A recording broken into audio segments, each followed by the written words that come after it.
Hello, my name is Andy Puckett, and my project is the PCA Mobile Unit Replacement Project. The primary purpose of the project is to remove the mobile preconditioned air units from service and replace the systems with a new chilled water system that supplies preconditioned air to the 9 aircraft stalls. Overall success of the project will be based if the project is completed within budget, on schedule, and without impacting production. The project will consist of 5 phases, which is a design phase, a selection phase, installation phase, testing and documentation phase, and training phase. And they will work within the boundaries of $1 million budget and an estimated time of completion of 12 to 18 months. 2 project risks that we will have to evaluate are funding and weather. We hope to mitigate our threats and take full advantage of the great weather and funds that are allocated. Milestones for the project are set 45 days apart, with the completion set at the 360th calendar day from the start of the project. Exit criteria. Boeing Engineering will have to validate each exit criteria before being deemed complete, and we are assuming that funding will be sufficient and project scope requirements will not change. This is our 5-2 collect requirements, and this is our requirements traceability matrix. An example that I want to share with you today is ID number 2. So the requirements description is to remove the PCA unit from service because it's not reliable. Project objective is to replace it with a new chilled water system. If the work breakdown deliverable is installation, the product design is a preconditioned air unit, and the product development is a JBT Hobart or TLD, and it's based on our Maximo reactive work data. This is our create work breakdown structure and our project scope statement key points. PCA units are seen as unreliable and will be replaced by a chilled water system. The project work will consist of design and selection, logistics, installation and commissioning, training, inventory management, documentation, project management, and systems engineering.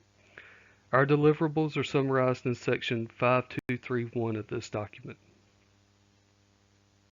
Going into our work breakdown structure, we have 28 level 3 work packages that will be budgeted and project tasks will be assigned.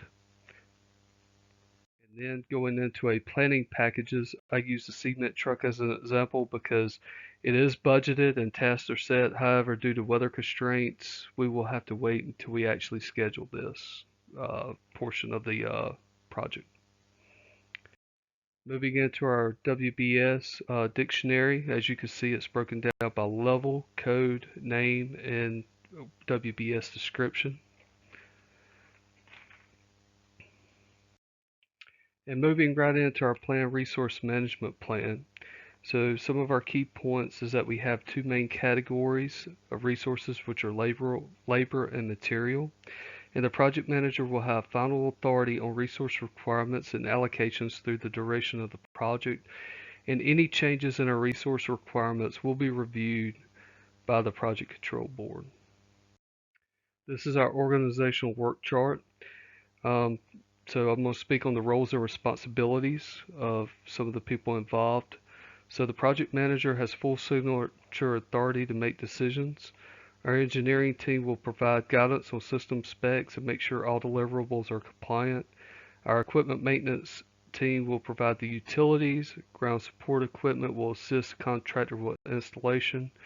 And industrial mechanical service will install and commission the new system.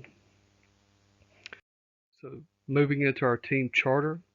As a project manager, it is my responsibility to set the pace and attitude of the team to accomplish a project objective.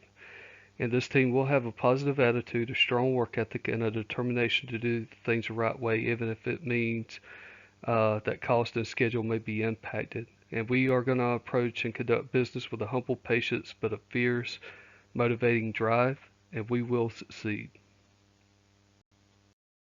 And moving into people that we have deemed critical to the project success, we've identified them by organizations, contacts, phone numbers, email, building, and if they are internal or external to the project. Finally, I would like to say thank you for your consideration. I feel that this project will be successful based on the criteria that we have presented. Thank you.